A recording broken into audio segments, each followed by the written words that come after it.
Fund raise कर रहे हो, 2 से 3 करोड़ रुपए चाहिए अपने पहले एंजल राउंड के लिए, तो उसके लिए आप क्या कर सकते हो?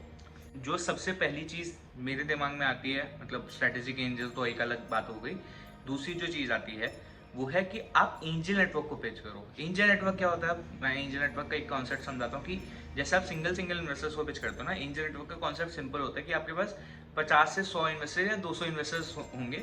आप सब मतलब जो एंजल नेटवर्क होता है उनका काम यही होता है कि वो सारे के सारे एंजल्स को आपकी पिच डेक भेजेंगे, और उनमें से जिन जिन लोगों को पसंद आएगा वो आपके वीडियो कॉल पे आ जाएंगे। जैसे ही वो वीडियो कॉल पे आएंगे तो आपके सामने 100-150 लोग होंगे और उनको आपको पिच करना है। अब उनमें से जो जो इंटरेस्ट शोकेस करते रहेंगे वो मतलब आपके साथ फर्दर कॉल पे या फिर मतलब इन पर्सन 1-to-1 कॉल पे जाते रहेंगे। ठीक है, तो इसकी वजह से एक फाउंडर का बहुत टाइम बचता है। ठीक है, जिसका वो कॉस्ट भी लेते हैं एंजल नेटवर्क वाले। एंजल नेटवर्क का जो यूजुअल कॉस्ट होता है वो 2% से लेके 5% के बीच में डिफर करता है। ठीक है, और बहुत सारे एंजल नेटवर्क्स ऐसे भी हैं जो कि आपसे अपफ्रंट पैसा मांगते हैं, और पर मैं आपको ये सजेस्ट करता हूँ कि अपफ्रंट किसी को भी पैसा मत देना यार। अपफ्रंट जिसको भी पैसा देते हैं ना, तो वो मतलब उसके लिए तो ठीक है यार, उसको 30, 40, 50 हज़ार रुपये बन गए, बट आपका क्या? आप उससे क्या निकाल पाओगे भाई?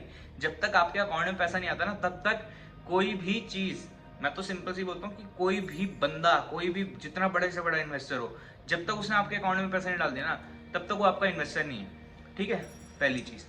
अब जो दूसरी चीज होती है वो ये होती है कि यार एंजल नेटवर्क में 100 लोग आ गए, अब 100 लोग कैपिटल में थोड़ी आ जाएंगे। बिल्कुल ठीक बात है। तो उसमें दो तरीके होते हैं। पहली चीज, या तो वो एक उनका सिंडिकेट बना के लाए, जैसे लेट्स वेंचर का अपना खुद का सिंडिकेट है, और बाकी सारी एंजल नेटवर्क्स के भी खुद के सिंडिकेट्स होते हैं। या तो वो खुद के सिंडिकेट से आए आपकी कंपनी में। सिंडिकेट का मतलब क्या होता है? सिंडिकेट का मतलब सिंपल होता है कि एक एलएलपी बना लेते हैं, कुछ बना लेते हैं, जिसके थ्रू वो पैसा उस एलएलपी पे डालते हैं और वो कैप टेबल पे आपके एलएलपी सिंगल हैंडेडली आती है। तो एक चीज तो ये होती है। बाकी दूसरी जो चीज होती है जो कि नहीं करनी चाहिए आपको, वो ये है कि आपके कैपिटल के ऊपर सारे के सारे इन्वेस्टर आ जाएंगे। अब कैप टेबल क्या होती है वो मैंने आपको पहले वीडियो में समझा रखा है, वो आप एक बार चेक कर लेना। और बाकी जो चीजें हैं वो तो मतलब सिंपल है कि जो भी एंजल नेटवर्क होता है ना, एंजल नेटवर्क अपने एंजल्स का बहुत ज्यादा फायदा करने की सोचता है, जिसके अंदर वो एसएचए के अंदर बहुत उल्टी सीधी क्लॉजेस डालता है। अब उन क्लॉजेस से आपको बचने के लिए मैं आपको सिंपल सा तरीका बताता हूँ कि जब आप पहला एंजल राउंड रेस कर रहे होते हो ना, तो आप सिंपल सी एक चीज करो कि आप उसमें ना सीसीडी इश्यू कर दो।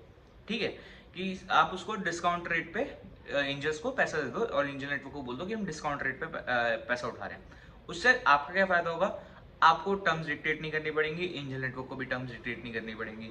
वो सामने वाला जब वीसी आएगा वो टर्म्स को डिक्टेट करेगा, और वो तो करता ही है, वीसी तो टर्म्स डिक्टेट करता ही करता है, आप चाहे जो मर्जी कर लो। अगर आप एंजल नेटवर्क से कोई भी टर्म्स लेके जाओगे और फिर अगला राउंड वीसी से रेस करोगे, तो भी वो टर्म्स डिक्टेट करेगा ही करेगा। ठीक है, पहली चीज ये हो गई।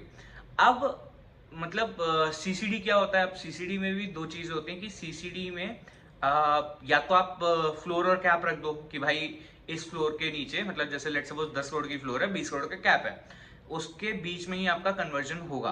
20% डिस्काउंट, 30% डिस्काउंट, जो भी अमाउंट बनेगा। ठीक है, पहली चीज ये होती है। या फिर होता है आपका कि कैप वाला डिस्काउंट, कि भाई मतलब मैं 100 करोड़ की कैप रख रहा हूँ, उससे ऊपर वैल्यूएशन जाएगी ही नहीं, और उसकी मतलब अगर 100 करोड़ पे चली जाती है तो हम आपको 30% का डिस्काउंट दे देंगे, 50 पे जाती है तो भी 30% का, मतलब डिस्काउंटेड रेट आपको फिक्स करना है। ठीक है, ये चीज हो गई। अब मैं एक चीज और बताना चाहता हूँ आपको कि कभी भी ना आप सिंगल एंजल इन्वेस्टर्स को कैपिटल पे ना लाओ। ठीक है, उसका नुकसान क्या होता है कि आपकी कैपिटल भरना शुरू हो जाती है, जो कि हमारे केस में हुआ है कि मतलब आपने मतलब सारे इन्वेस्टर्स को ऑनबोर्ड कर दिया और सारे इन्वेस्टर्स सोलो सोलो आए, सबका एक एक नाम आया कैपिटल पे।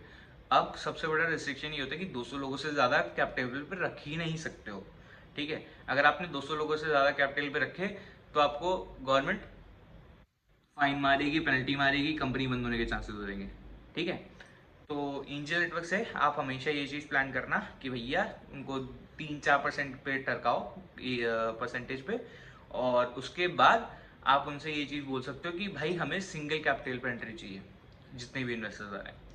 ठीक है, और बस अभी तो यही है, और आगे आने वाले टाइम्स में मैं आपको माइक्रो वीसीज और इन सब के बारे में समझाऊंगा।